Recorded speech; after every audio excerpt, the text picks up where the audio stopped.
Lembrar da pecuária, ela era tida como uma atividade secundária, como uma atividade que funcionava como complemento da atividade açucareira.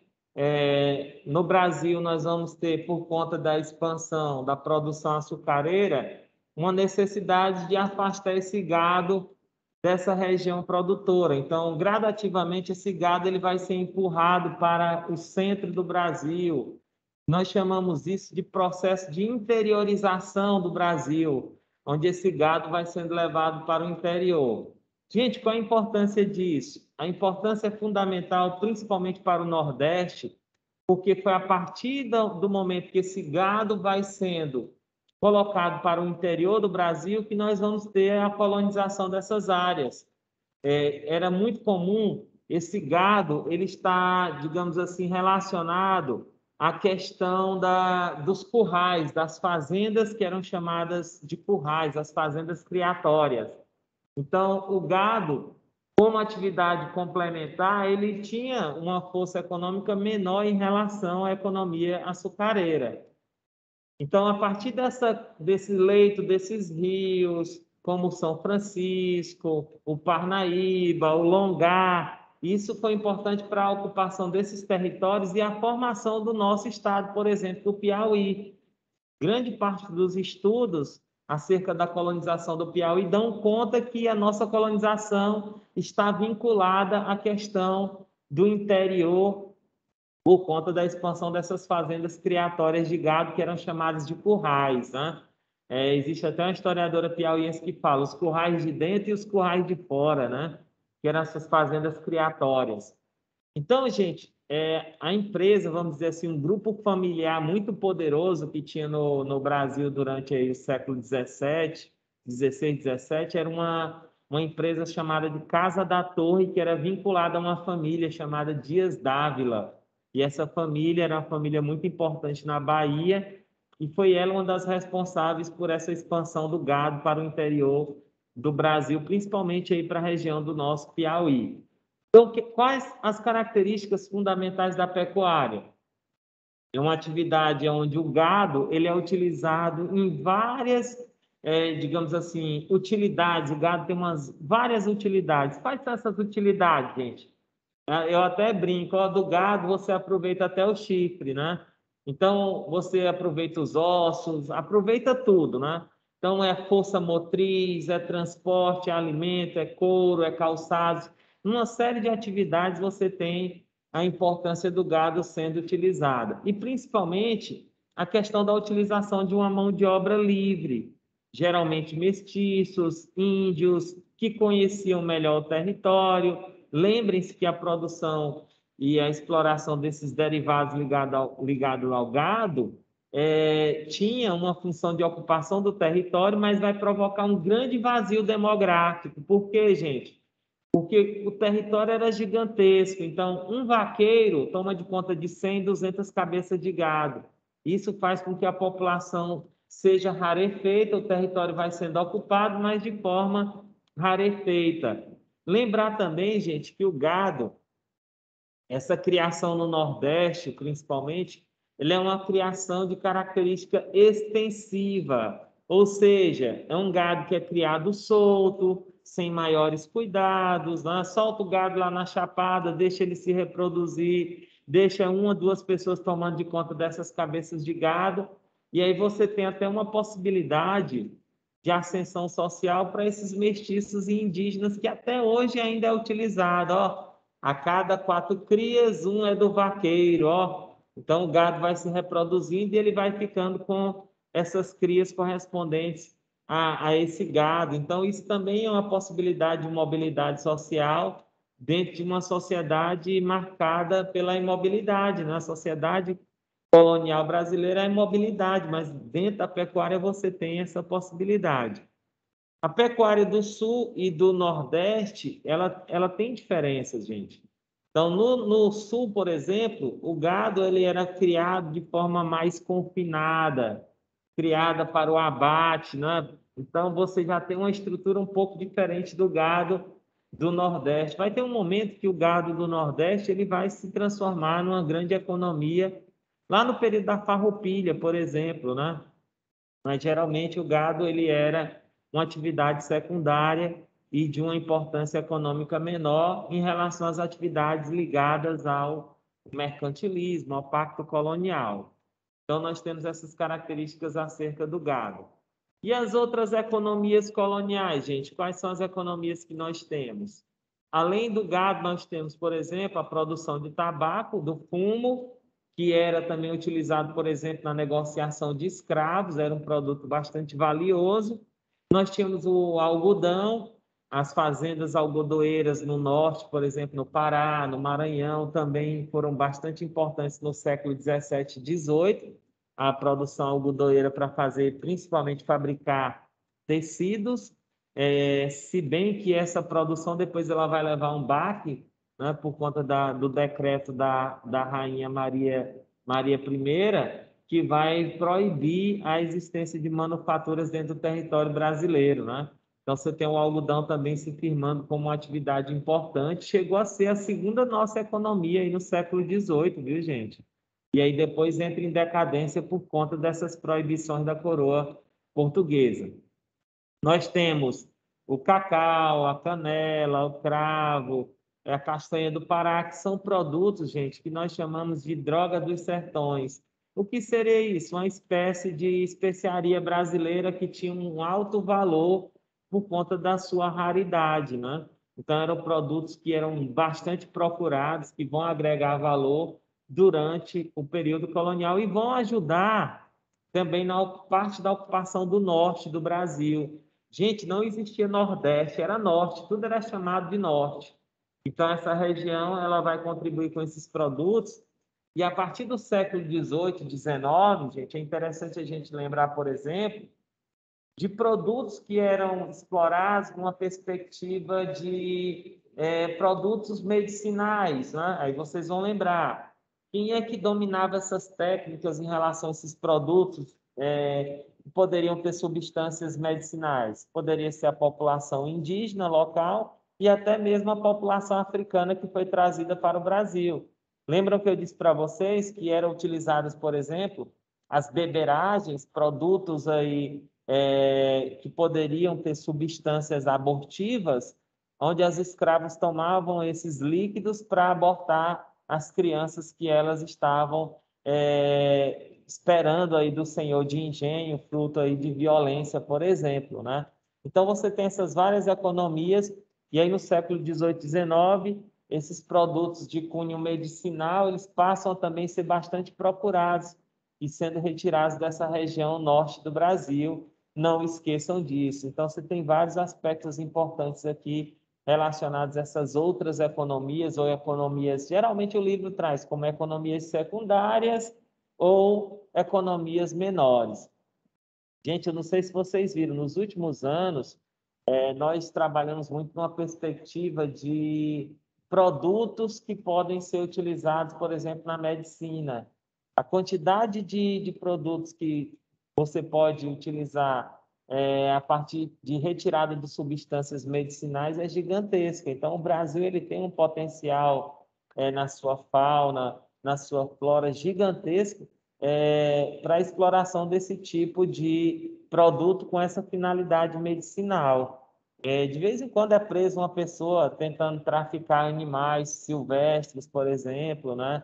Ou mesmo cobras, até mesmo aranhas, gente, que têm substâncias que elas produzem que podem ser utilizadas na medicina futuramente. Eu vi uma matéria que tratava, se eu não me engano, era da China ou era do Japão, que queria patentear o açaí. Olha só, gente, o açaí, uma planta característica da floresta amazônica, do Brasil e dos povos aqui da América Latina, os chineses e os japoneses tentando patentear o açaí. Olha que loucura, né, gente? Então, você tem uma disputa muito intensa. Uma vez eu vi uma matéria de uma mulher que foi presa, dentro do cabelo dela tinha um monte de aranhas, né? E aí, por quê? Porque essas aranhas seriam estudadas, aranhas raras que foram encontradas na região amazônica, seriam estudadas para retirar essas substâncias e, ao mesmo tempo, produzir até mesmo novos medicamentos. Então, você tem as drogas do sertão como uma importante economia também aí durante os séculos 16 e 17 no Brasil, mas economia secundária. Povo de Deus, vocês querem fazer alguma pergunta? Ah, gente, eu quero recomendar para vocês dois documentários interessantíssimos. Um é sobre, deixa eu só tirar essa tela aqui para mudar para outra.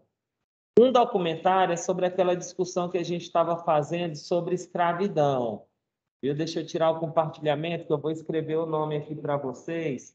Eu posso até digitar, deixa eu digitar aqui no chat, que é melhor. Nós temos dois documentários que eu recomendo muito para vocês, quando vocês tiverem um tempo livre. Ó, não estou fazendo nada, ó, estou com esse tempo disponível. O que é que eu quero fazer agora? Eu vou acessar o Instagram, o WhatsApp, passar um tempão lá? Não, eu vou assistir esse documentário de história. Um é chamado de Ecos da Escravidão. Os dois estão no YouTube, viu, gente? Esse Ecos da Escravidão é um documentário que trabalha a herança cultural da população negra africana no Brasil e trabalha algumas questões relacionadas a hoje, né? O legado dessas populações, mas como elas estão ainda organizadas dentro da sociedade, o preconceito, o racismo, a continuidade histórica de alguns elementos relacionados à escravidão no Brasil. Então, Ecos da Escravidão é excelente para vocês discutirem esses aspectos. E o outro, se eu não me engano, é o Brasil no olhar dos viajantes. Gente, esse documentário, eles são três partes que nós temos no YouTube. Se der tempo, eu vou mostrar para vocês um trechozinho de 3 minutos do documentário 1, que trabalha como é que os franceses viam o Brasil, o que é que o Brasil tinha, as potencialidades naquele contexto ali de exploração do Brasil e da tentativa de estabelecer as bases coloniais francesas aqui. Então, Brasil no olhar dos viajantes é como os viajantes viam o Brasil no século XVI. E aí você tem documentos que vão justificar isso, né? E isso é uma construção. Então, gente, o Brasil no olhar dos viajantes, tem o Brasil no olhar dos viajantes e o Brasil no olhar dos estrangeiros. Esse Brasil no olhar dos viajantes são 3 episódios, cada um mais ou menos de 1 hora, onde vários historiadores estão falando acerca dessas questões relacionadas às invasões estrangeiras, à Constituição do Brasil, à identidade brasileira, que são pontos que estão, digamos aqui, rodeando essa discussão em torno da formação do Brasil colonial, certinho? Então, quando tiverem tempo, assistam esses dois documentários. Infelizmente, a gente não tem tempo para exibir algum trecho relacionado a esses documentários, que seria o ideal para a gente, viu, gente? Muito bacana. Então, povo de Deus, eu tentei aqui organizar uma síntese em relação à questão das presenças estrangeiras no Brasil colônia, para a gente entender um pouquinho a herança cultural dos franceses, dos holandeses no Brasil colônia, porque às vezes os alunos perguntam assim, ou dizem assim: Humberto, se o Brasil tivesse sido colonizado pelos franceses, seria diferente? Seria, nossa cultura seria diferente, mas provavelmente a nossa estrutura social, ela seguiria esse modelo de uma colônia de exploração. Humberto, se fosse os holandeses, seria diferente na sua cultura? Provavelmente elementos culturais da religião você poderia ter como elementos diferenciais, mas em termos econômicos, o Brasil também seria uma área de exploração. Lembram aí o que é que os holandeses fizeram com a área das Antilhas, por exemplo? Eram áreas que eram duramente exploradas pelo comércio do açúcar estabelecido pelos holandeses, que não tiveram um grande desenvolvimento econômico essas regiões, né? Então, lembrar desses aspectos. Então, povo de Deus, trabalhando um pouquinho essas presenças estrangeiras no Brasil colônia, vamos ver aqui como é que os franceses chegaram até o Brasil, e aí nós vamos lembrar de alguns aspectos relacionados a essa construção de Brasil e principalmente a questão relacionada ao litoral brasileiro, um litoral extenso, que era difícil de ser protegido, né? Difícil de ser guarnecido. E a primeira vez que os franceses vão buscar se estabelecer no Brasil, eles vão fundar a chamada França Antártica, isso em 1555, na região da Baía de Guanabara, no Rio de Janeiro. E uma das grandes questões que nós temos aqui foi a contestação do Tratado de Tordesilhas, né? Que era o Tratado de Tordesilhas, gente. Já relembrando aí, o Tratado de Tordesilhas foi um tratado estabelecido em 1494, que dividia as terras em terras portuguesas e terras espanholas. E aí os franceses vão dizer, onde é que está escrito na Bíblia que o mundo tem que ser dividido entre franceses e portugueses, né? Então, você tem os questionamentos também acerca do Tratado de Tordesilhas. E um ponto importante, gente, lembrar que é um contexto histórico marcado pelos conflitos religiosos da Europa. Que conflitos são esses, Humberto? Por exemplo, as perseguições aos calvinistas na França. Lembram, gente? 1555 é praticamente ali, pertinho da noite de São Bartolomeu, ó. Então, você tem aqui o ano da noite de São Bartolomeu. Você tem aqui esses conflitos religiosos na Europa, na França, na Inglaterra, e essa necessidade de levar essa população para outras regiões, ocupar outras regiões. E Calvino vai ser um desses incentivadores, né, para que essa população saia da França e migre para a América. Gente, outro ponto importante na França Antártica foi a formação da Confederação dos Tamoios. O que foi a Confederação dos Tamoios? Foi a união dos franceses com os índios tupinambás. Existia, gente, muitas alianças tribais. Não precisa vocês decorarem o nome desses índios, desses grupos, né? Muitas alianças tribais que eram formadas, onde grupos indígenas lutavam contra outros grupos indígenas na tentativa de subjugá-los. E a partir do momento que essa Confederação dos Tamoios era formada, a ideia era expulsar os colonos portugueses que estavam nessa região, no Rio de Janeiro, e estabelecer o domínio francês. Então, como é que os franceses, Humberto? Alguns historiadores dizem que os franceses se davam muito melhor com essas populações indígenas do que os portugueses, por exemplo, né? E o que o trabalho, por exemplo, é exercido por essas populações acontecia com menos violência, por exemplo. Então, a Confederação dos Tamoios é um desses exemplos onde esses índios vão se colocar contra esses colonos portugueses, vão se aliar aos franceses. Existiam as táticas de casamento intertribais. A pessoa se casava com uma determinada pessoa, ela iria para o clã daquela pessoa, para a tribo daquela pessoa. Era muito comum isso, né?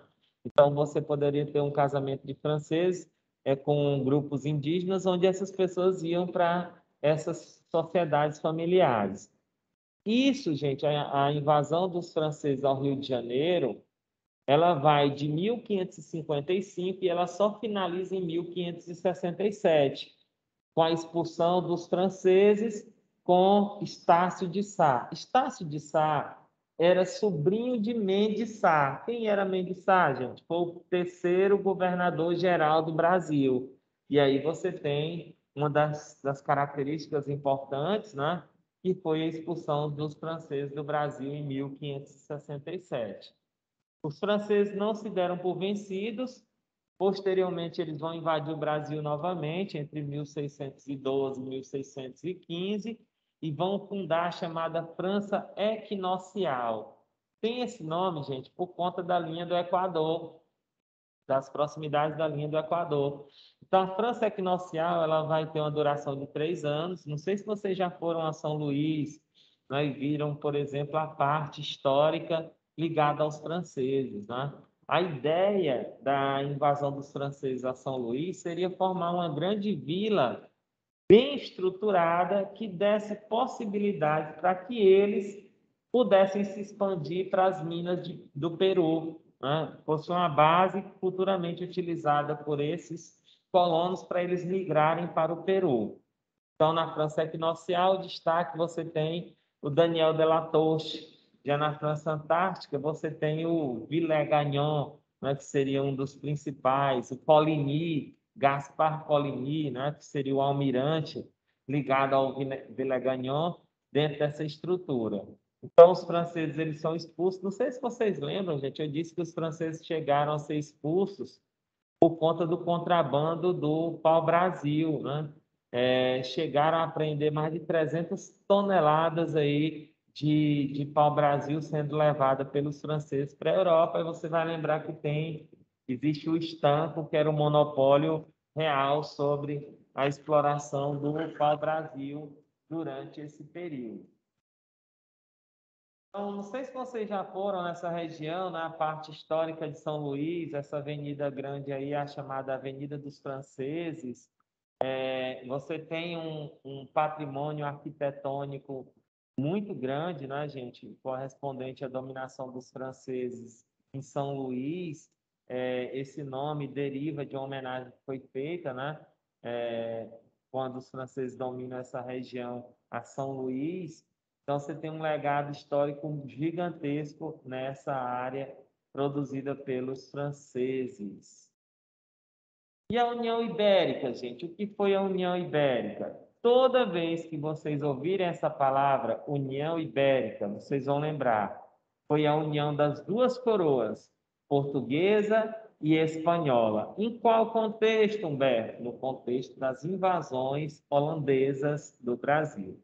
Aqui atrás, do nome, você tem como pano de fundo uma tela mostrando a chamada Batalha dos Guararapes, de 1648. Vou já falar para vocês acerca da Batalha dos Guararapes, da importância dessa batalha, o contexto em que ela está inserida.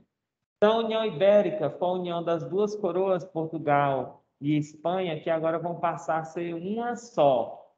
Gente, por que aconteceu isso? Nós vamos já verificar.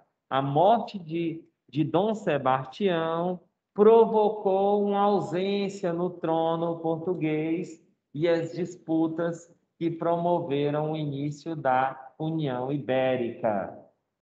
Gente, eu trouxe esse mapa, ele está no nosso livro. Foi apenas para mostrar para vocês a extensão territorial. Ele está no nosso livro, na página 124, só para vocês terem uma ideia da expansão e da dimensão, digamos, dos territórios, tanto português quanto espanhol, dos impérios coloniais que foram estabelecidos aqui, certinho? Então, a União Ibérica ela vai de 1580 a 1640. Por que isso, Humberto? Porque em 1580 inicia o governo do Felipe II. Em 1640, os portugueses retomam a sua autonomia com a chamada Guerra de Restauração. Certinho? Então, povo de Deus, vamos analisar um pouquinho aqui. Você vai ver aqui uma série de terras que compreendem o Império Espanhol, outras que compõem o território português. Vejam que portugueses e espanhóis se espalham por vários continentes aqui, só não chegam na Oceania, né? Mas o restante, todos eles estão presentes, nem que seja de forma pontual, mas estão, né? Então, você tem o continente africano aí dominado na sua essência pelos portugueses, alguns territórios nas Índias, viu, gente? E o território dos espanhóis, predominantemente nas Américas. Então, essa história da União Ibérica, ela começa quando, gente? Em 1578, o rei de Portugal, Dom Sebastião, ele vai entrar num conflito e vai simplesmente desaparecer. Esse conflito, gente, foi a Batalha de Alcácer Quibir, que acontece no norte da África, onde os portugueses vão lutar contra os mouros, né? E aí, Dom Sebastião, rei de Portugal, com idade de 24 anos, simplesmente ele desaparece, né? O corpo dele nunca foi encontrado. E aí nasce um mito, né, gente, dentro da história de Portugal, que foi o sebastianismo, né? O sebastianismo nasce a partir da morte de Dom Sebastião.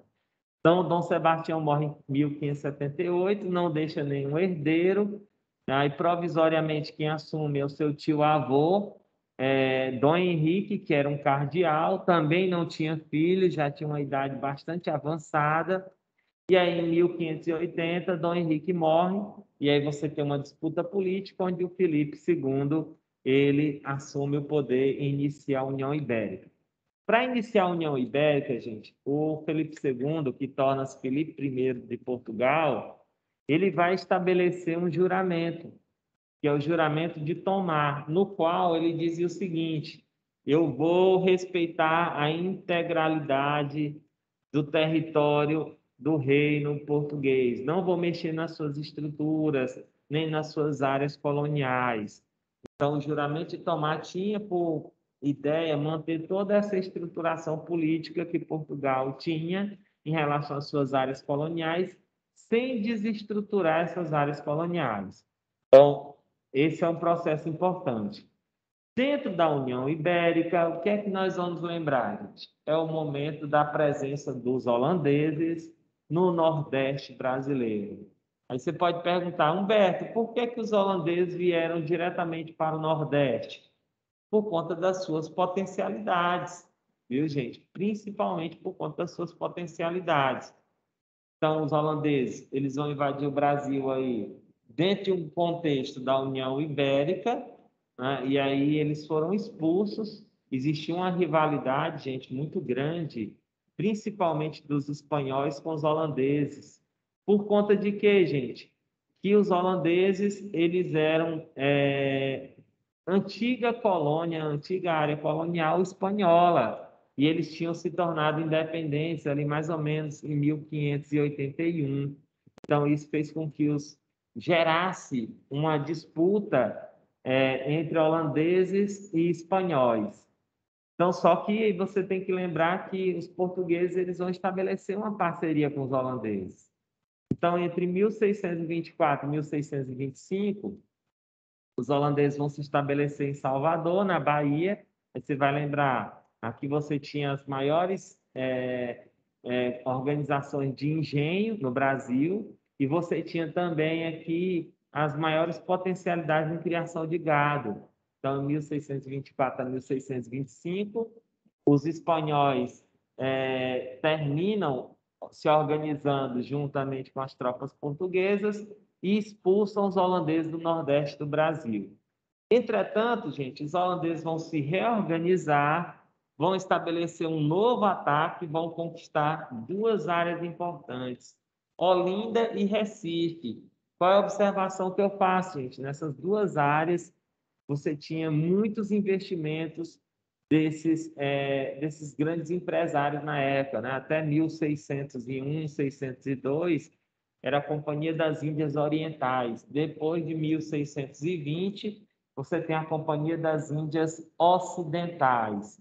Então, dentro desse contexto, gente, vai ser indicado para administrar o Nordeste brasileiro, a partir da chegada dos holandeses em 1630, um conde chamado de Maurício de Nassau. Gente, aqui começa a administração do Maurício de Nassau, que eu quero que vocês depois possam aprofundar isso, né?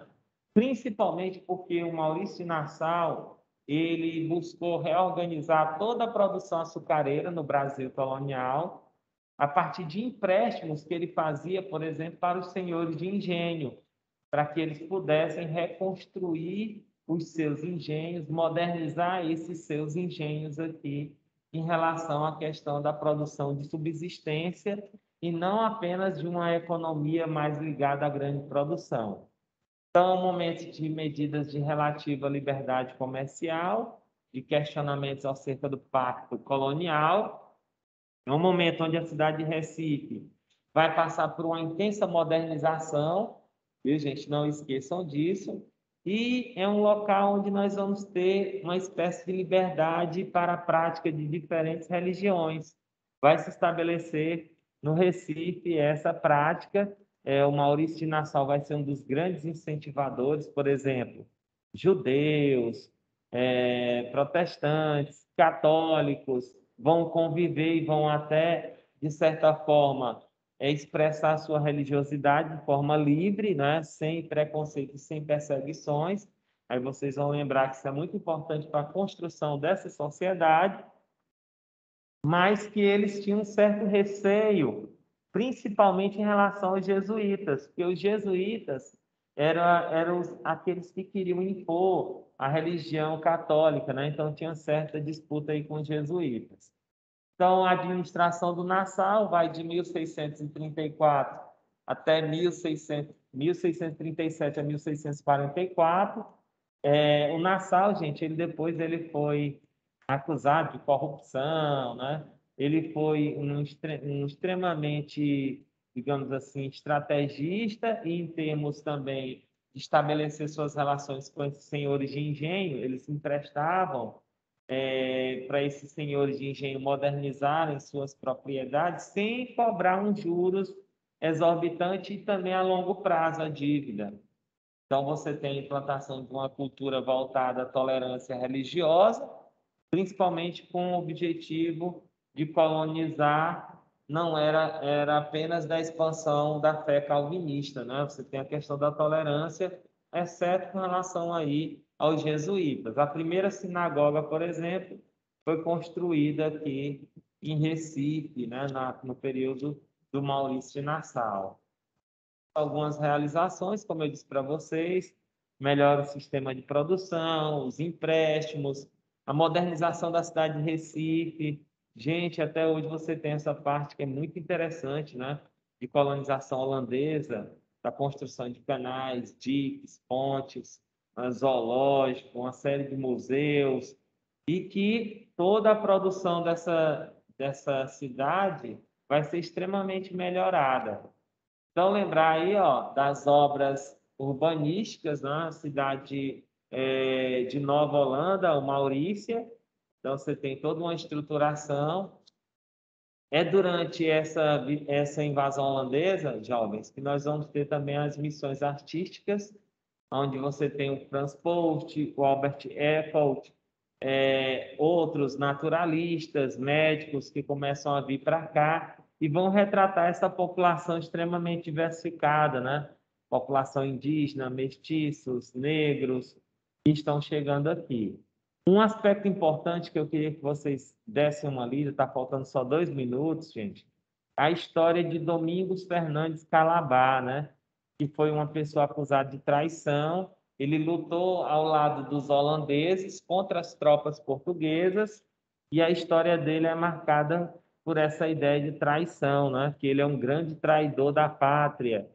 Dentro das guerras que nós temos aí relacionadas, gente, a essa dominação dos holandeses, nós temos duas.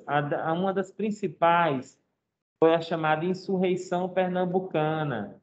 A Insurreição Pernambucana, gente, ela vai mais ou menos de 1645 até 1654. É um processo de cerca de 9 anos. Então, a Insurreição Pernambucana é um movimento rebelde. Se eu não me engano, o nosso livro nem traz a Insurreição Pernambucana, né? Como um elemento importantíssimo nessa constituição de sociedade. E aqui, gente, só para fechar, eu estou trazendo esse texto aqui para vocês. Um texto que existem comprovações históricas que os portugueses chegaram, digamos aqui, a uma indenização de 3 bilhões de dólares atuais para devolver o Nordeste ao controle dos lusitanos, né, gente? Então, os holandeses exigiram a indenização, dinheiro, para devolver o Nordeste açucareiro às tropas holandesas. Isso, de certa forma, desfaz toda essa ideia de heroísmo que foi construída em torno da Batalha dos Guararapes, né? A Batalha dos Guararapes, ela é tida pelo Exército Brasileiro como a data fundante do Exército Brasileiro, como se o Exército Brasileiro tivesse sido fundado na Batalha dos Guararapes. Você tem duas batalhas importantes que estão dentro do contexto da insurreição pernambucana. A Batalha dos Guararapes é a mais importante. Gente, aqui eu trouxe o videozinho para vocês, infelizmente não vai dar tempo, mas ele está no slide, eu vou colocar o link para vocês. Eu queria que vocês assistissem a partir de mais ou menos 23 minutos, um trechozinho de 23 a 28 minutos, que tem falando sobre os franceses no Brasil colonial. Gente, é muito interessante as visões que são construídas sobre os franceses, ó. Vou voltar aqui para vocês, só para vocês verem um pouquinho, ó. O Brasil no olhar dos viajantes. E aí, muito legal, gente. Esse documentário é show. Ele começa com a formação da cultura brasileira, dos elementos, e aí uma série de aspectos relacionados aqui ao nosso processo de colonização, ó. Brasil no olhar dos viajantes. Acessem esse link, viu, gente? Vou mostrar aqui mais ou menos. É mais ou menos 23, 4 minutos. Deixa eu ver se está compartilhando aqui o áudio. Só para vocês verem ela falando aqui dos holandeses, dos franceses, e ela vai falando, gente, desse potencial em termos de dominação. E só um instante, eu sei que meu tempo aqui já estourou, viu?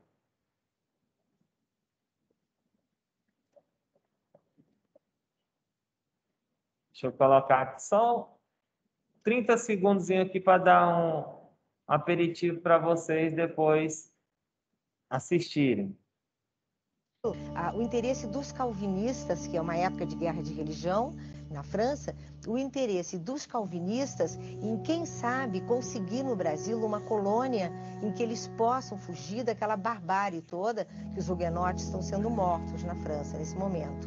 Então o Villegagnon vai trazer com ele um grupo mandado pelo Calvino, com essa ideia de que poderia, quem sabe, aqui no Brasil, criar uma colônia em que eles pudessem viver em paz. Além das dificuldades naturais a enfrentar para instalarem uma colônia nos trópicos, os franceses encontrariam um território já conflagrado pelos colonos portugueses, que buscavam explorar a terra com a força das armas e a mão de obra nativa, em luta contra os rebeldes guerreiros tupinambás e outras tribos que combatiam o implacável invasor. Há um gosto dos índios por eles, porque acredito que eles vão ajudar a combater outros inimigos. Portugueses e outros índios, né? Se fala muito que os franceses se relacionavam melhor com os índios do que os portugueses. Eles se relacionavam melhor, não porque eles fossem mais simpáticos do que os portugueses, mas porque eles tinham interesse na extração do pau-brasil. Os índios extraíam para eles o pau-brasil e entregavam para os franceses. A nossa imagem do colono português é a do caramuru, né? Do cara que não vira índio. Ele chefia os índios. Ele se impõe através da arma de fogo, ele se impõe pela civilização e ele chefia o índio. E o francês não, o francês ele olhava e falava, ah, que ótimo, ele já tirava a roupa, furava a orelha e se adequava. Os franceses tiveram essa relação cordial. A gente que acha que é porque os franceses são boa praça, não, não é, porque eles não exploraram. Não é? Bastava eles terem ficado na terra um tempo. Gente, são várias discussões aqui, muito bacana. Eu vou colocar o link para vocês aí no vídeo, caso eu não consiga subir o vídeo para vocês junto com o slide, viu? Muito bacana para a gente aprofundar essas discussões. Amanhã, quando eu estiver no Kahoot, eu posso aprofundar com vocês essas discussões. Tudo certinho? Gente, o chat